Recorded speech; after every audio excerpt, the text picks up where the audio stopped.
तो हेलो प्यारे प्यारे बच्चों, आप सभी का स्वागत है आज की इस नए वीडियो में नए टॉपिक के साथ। बच्चों, आज का यह वीडियो बड़े ही इंटरेस्टिंग और मजेदार होने वाला है, क्योंकि बच्चों आज की इस वीडियो में हम लोग रेबीज रोग के बारे में जानकारी लेंगे। बच्चों, यह रोग एक ऐसा रोग है जिसमें बच्चों जो ग्रसित व्यक्ति होते हैं उनको क्या हो जाता है बच्चों, खाने पीने से डर हो जाता है। यानी कि बच्चों जो खाने के सामग्री होते हैं और पीने के जो जल वगैरह होते हैं, पीने के सामग्री होते हैं, उससे क्या होते हैं बच्चों, इससे ग्रसित व्यक्ति डरने लगते हैं। तो बच्चों आप इस वीडियो में अंत तक से बने रहिएगा। इस वीडियो में हम लोग रेबीज रोग के बारे में जानकारी लेंगे और बच्चों कारण, लक्षण और उपचार को बड़ी आसानी से समझने वाले हैं। तो आप इस वीडियो में अंत तक जरूर से बने रहिएगा। तो चलिए बच्चों, अब हम बिना किसी समय गंवाए इस टॉपिक को समझ लेते हैं। तो देख सकते हैं बच्चों, इसमें सबसे पहले हम लोग रेबीज रोग को जानेंगे, उसके बाद इसके कारण, लक्षण और उपचार को समझेंगे। तो समझने का प्रयास करेंगे। यहाँ पर यह घातक रोग रेबीज विषाणु के द्वारा होता है। तो क्या बोल दिया गया बच्चों, यहाँ पर समझने का प्रयास करेंगे। यह जो घातक रोग है और किसके कारण होता है, रेबीज विषाणु के कारण होता है। समझ जाएंगे यहाँ पर यह रेबीज एक प्रकार से क्या है, घातक रोग है बच्चों, जो कि रेबीज विषाणु के द्वारा होता है। इसे स्ट्रीट विषाणु भी कहते हैं। समझेंगे बच्चों, यह जो रेबीज विषाणु है इसी को और किस नाम से जान दिया जाता है बच्चों, इसको स्ट्रीट विषाणु के नाम से भी जाना जाता है।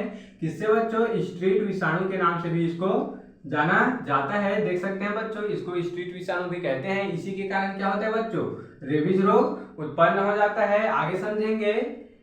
ये विषाणु कुत्ते, बिल्ली, चमगादड़, लोमड़ी की किसमें बच्चों, लार में पाया जाता है। समझेंगे यहाँ पर क्या बोल दिया गया, यह जो विषाणु होता है, यह जो स्ट्रीट विषाणु है वो किसमें पाया जाएगा, कुत्ते के, बिल्ली के, चमगादड़ के और लोमड़ी के किसमें बच्चों, मुख में और उसके लार में क्या होता है, पाया जाता है, उसी में यहाँ उपस्थित होता है। इस रोग के हो जाने पर रोगी को जल और भोजन देखते ही क्या लग जाता है बच्चों, डर लग जाता है। अब यह कैसा रोग हो गया बच्चों, कोई कोई व्यक्ति ऐसे होते हैं जिनको खाने पीने का अत्यधिक शौक होता है।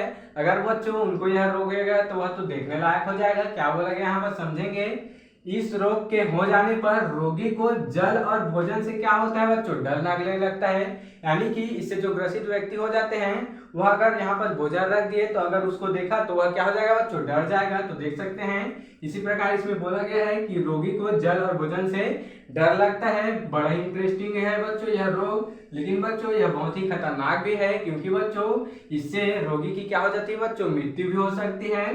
तो बच्चों इस प्रकार से हमने रेबीज को समझ लिया है। अब हम इसके कारण को देखते हैं कि यह किस कारण से हो जाता है आखिर यह रोग। तो देख सकते हैं यहाँ पर रेबीज रोग से ग्रस्त कुत्ते के काटने से यह रोग होता है। अब क्या बोल दिया बच्चों, रेबीज रोग से जो ग्रसित कुत्ते होते हैं उसी के काटने से क्या हो जाता है बच्चों, यह रोग हो जाता है। अब ग्रसित कुत्ते के ही काटने से नहीं बच्चों, देख सकते हैं ग्रसित बिल्ली के काटने से भी हो सकता है। रेबीज रोग से ग्रसित चमगादड़ या फिर लोमड़ी के काटने से भी यह रोग हो सकता है। समझेंगे यहाँ पर। तो इससे हमें बचना चाहिए, कुत्तों से ही दूर रहना चाहिए, क्योंकि बच्चों किसी भी कुत्ते के में क्या हो सकता है, यह रेबीज रोग हो सकता है। अगर वह कुत्ता हमें काट लिया तो हम भी क्या हो जाएंगे, रेबीज रोग से ग्रसित हो जाएंगे। और क्या हो जाएंगे बच्चों, देख सकते हैं अगर हमको मम्मी क्या देती है बच्चों, जल देती है या फिर भोजन देती है तो हम क्या कहेंगे, हमको डर लगता है, हम नहीं खाएंगे, ऐसा हो जाएगा बच्चों। तो हमें क्या रहना चाहिए बच्चों, कुत्ते से यहाँ पर दूर रहना चाहिए। अब हम इसके कुछ लक्षण को देख लेते हैं कि क्या होता है इसके लक्षण में, क्या क्या दिखाई देते हैं ग्रसित रोगी के में। तो व्यक्ति के शरीर में तेज क्या होती है बच्चों, तेज दर्द होने लगती है। यानी कि पूरा बदन क्या हो जाता है, दर्द से पूर्ण हो जाता है, दर्द से भर जाता है। पूरा एक एक क्या हो जाता है बच्चों, अंग दर्द करने लगता है। स्वर कोश और ग्रसनी की पेशियां अनियंत्रित हो जाती है। समझेंगे यहाँ पर, जो स्वर कोश पेशियां होती हैं, जो ग्रसनी की जो पेशियां होती है, जो ग्रास नली की पेशियां होती है, वह अनियंत्रित हो जाती है, नियंत्रित नहीं रह पाती है।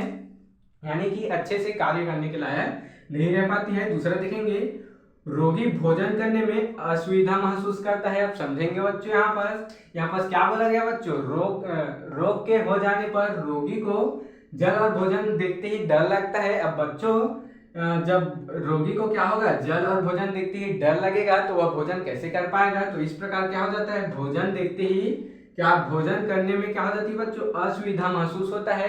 अब उसको भोजन और जल से डर लगता है तो असुविधा ही महसूस तो होगा ही।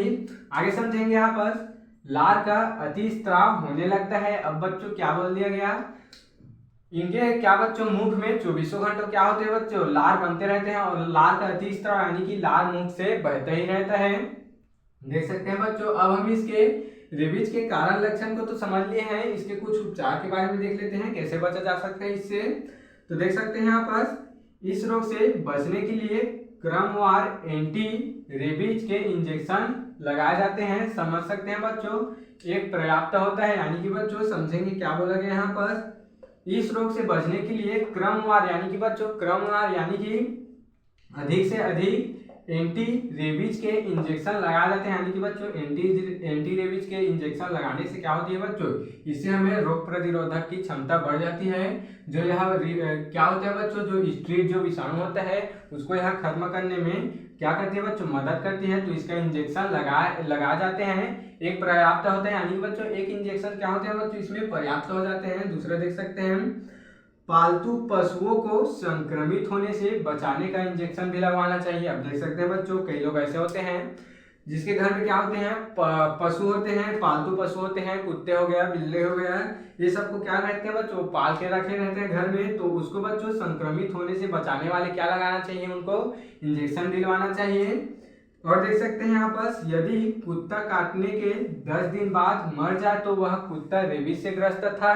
आगे देखेंगे, यदि न मरे तो रेबीज रोग कुत्ते में नहीं भी हो सकता है। क्या बोल दिया गया बच्चों यहाँ पर, समझेंगे, बड़ा इंटरेस्टिंग है, समझेंगे यहाँ पर, प्रयास करेंगे। यदि कुत्ता काटने के 10 दिन बाद क्या हो जाता है बच्चों, मर जाए, यानी कि बच्चों किसी व्यक्ति को अगर कुत्ता काट लिया तो अगर वह कुत्ता 10 दिन बाद क्या हो गया बच्चों, उसकी मृत्यु हो गई या फिर वह कुत्ता मर गया तो क्या हो गया बच्चों, तो वह कुत्ता रेबीज से क्या हो सकता था, ग्रस्त हो सकता था। यानी कि हम समझ सकते हैं कि वह कुत्ता रेबीज से ग्रस्त था और हमारा जान भी क्या है बच्चों, खतरों में है, खतरे में है। यदि न मरे तो यानी कि बच्चों 10 दिन में वह कुत्ता न मरे तो क्या हो सकता है बच्चों, रेबीज रोग कुत्ते में नहीं भी हो सकता है। अब बच्चों क्या बोला, नहीं भी हो सकता है, यानी कि बच्चों नहीं हो सकता है, ऐसे नहीं है, नहीं भी हो सकता है, यानी कि बच्चों उसमें हो भी सकता है और नहीं भी हो सकता है। लेकिन बच्चों अगर वह कुत्ता 10 दिन में क्या होती है बच्चों, अगर उसकी मृत्यु हो जाती है तो यह तो निश्चित है कि उसमें क्या है बच्चों, यह रेबीज रोग उसमें है, यानी कि यह स्ट्रीट विषाणु उसके में प्रवेश कर चुका है। अगर वह आपको काट लिया है तो आपको उससे बचना चाहिए, यानी कि बच्चों तुरंत क्या लगवाना चाहिए, एंटी रेबीज का इंजेक्शन लगवाना चाहिए। तो बच्चों इस प्रकार से हमने बड़ी आसानी से क्या समझ लिया है, रेबीज रोग को, कारण लक्षण उपचार को इसको समझ लिए हैं। आप इसका स्क्रीनशॉट ले सकते हैं। तो बच्चों आशा करता हूं कि यह टॉपिक आपको जरूर से समझ में आया होगा और ऐसे ही नए इंपॉर्टेंट टॉपिक के लिए मेरे इस चैनल में बने रहिएगा।